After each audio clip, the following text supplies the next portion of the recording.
Hey everyone, I'm Dunmere, welcome to the channel. I'm a top 100 Overwatch player and I have a Kiriko guide for you guys that you can be nice and set up when you get your hands on the character in the game. Starting off with the abilities. Kiriko's first ability is Healing Ofuda. It's a solid healing ability that throws 5 sets of healing bursts. You can choose your target, but they do auto-aim, so don't worry about accuracy being too much of an issue. Kiriko also has an ability called Kunai. With Kiriko's Kunai though, aim is an entirely different matter. These projectile knives deal 3 times damage to the head, so aim very carefully and hunt headshot. Kiriko's next ability is Swift Step. Kiriko's Swift Step ability allows you to teleport to an ally. You can even use this to travel through walls, but it is on a decently long cooldown, so be careful not to teleport to a teammate near enemies. Kiriko has an ability called Protection Suzu. With Protection Suzu, Kiriko can make teammates completely invulnerable for a brief time, and cleanse most negative effects. This ability is on a long cooldown though, so use it very carefully. Like Genji and Hanzo, Kiriko also has a wall climb as a passive ability. With this, she can scale walls, allowing her easy access to high ground. Kiriko's ultimate is called Kitsune Rush. This ultimate lays down a path in front of her. Any of Kiriko or her teammates who are on the path gain increased movement speed and fire rate, while getting a reduction in reload time and cooldown duration. What are Kiriko's strengths and weaknesses? Kiriko is a very powerful character. She has solid single target healing that rivals that of Ana, which is nothing to ignore. But on top of this, her damage is also excellent. Headshots do 3 times damage, so hitting 2 headshots on a 200 hit point hero will kill them. Even more than this, she has 2 other powerful standard abilities. First, she can support teammates with her Protection Suzu. Use this correctly and she can save teammates about to be killed by an ultimate, or cleanse them from negative effects that they likely would have died from. Second, she isn't limited mobility or even by walls. She can teleport to a teammate and support them no matter what obstacles are in her way. However, her ultimate is extremely strong and enables aggressive playstyles very well also.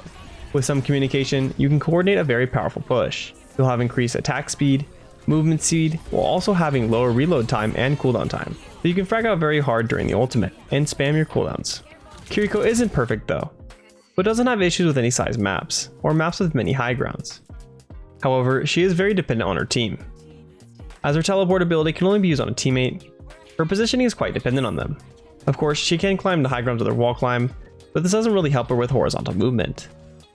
Also, while playing Kiriko, you might find yourself not being able to heal groups quite well enough. If many teammates of yours are taking damage, then you oftentimes will find yourself just not quite able to supply all the heals they need. In what situations should you play Kiriko? Kiriko plays well on any type of map, and generally well in most situations. Small maps though aren't quite the best for her, as she won't be able to make as good use for her teleport ability, but they still are viable. If you're looking to sustain a group of teammates, then Kiriko is probably not the best character over something like Baptiste or Ana. You'll have a difficult time keeping everyone up and your team may struggle. So if you're in that situation, then probably don't play Kiriko. Kiriko, however, is a great option to play against Ana. So if your team is consistently being hit by anti-nades, swap to Kiriko and cancel the anti-heal with Protection Suzu. This is an extremely powerful ability that allows counterplay to Ana's ability, which is actually one of the most powerful in the whole game. However, Kiriko doesn't play very well into D.Va, as she can Defense Matrix Protection Suzu and negate a lot of her abilities. If the D.Va is not too great, then maybe this isn't quite big of an issue, but if you are playing as a good D.Va, then probably don't play Kiriko. As for characters you should play Kiriko with, anything with high mobility will get great benefit with her. Tracer, Genji, Winston, and D.Va are all great options. Now to get into the details about how to play Kiriko. Kiriko's main priorities as a healer are keeping her teammates topped up on HP and safe. Although she has great frag potential, healing teammates and sustaining them with Protection Suzu is what will get you the most value. So while playing Kiriko, make sure to pay very close attention to teammates that need HP, and watch for harmful effects your teammates may endure. For example, if you're playing against an Ana, make sure to hold that Protection Suzu for when the Ana gets a good name in your team. Having the ability to cleanse your teammates is an extremely powerful capability, so take good advantage of it. Likewise, when playing against a Reinhardt, do the same for when your team gets earth shattered. Hold that Protection Suzu and throw it in right afterwards, so your team can walk off and laugh at the poor Reinhardt. However, Protection Suzu does not cleanse against Junkrat's Trap, Reinhardt's Charge, Roadhog's Hook, Sigma's Ultimate, or Zarya's Ultimate. So don't try and use Protection Suzu to cleanse these. If you time it correctly, you can still negate death of your teammates with a temporary vulnerability though. In the same way, wait until your teammates are about to be slammed by Sig ult, charge into a wall by Reinhardt, or shot by Roadhog after Hook and use Protection Suzu then. It does have a bit of a travel time, so throw it a little bit early and it will arrive on time.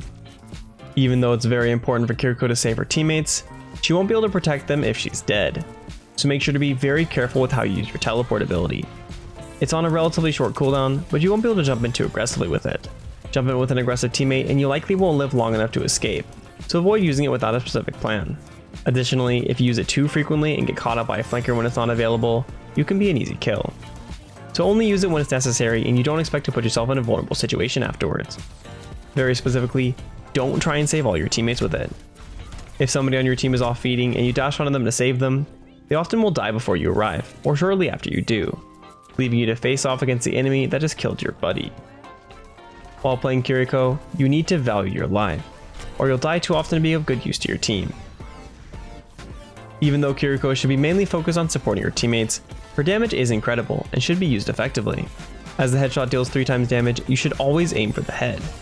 Consistently hit your headshots and you'll find your frag potential on par with a DPS character. However, regardless of this, you still don't really want to try and 1v1 DPS players too often. They still will outdamage you on average, and you'll find yourself feeding and being killed frequently. In regard to ultimate usage, Kiriko gets a massive buff to its potential with coordination. If you use it without coordinating with a teammate, you lose a lot of the potential chance to kill enemies that you could have had. So hop into voice comms and pop it at the same time with another ultimate, or even just with a coordinated push. You'll get extremely high value out of this, and it can let you carry games. If you're looking for some more Overwatch 2 content, then make sure to check out these videos I have right here. Like I said, I'm a top 100 Overwatch player, so I have lots of videos and things to share with you guys.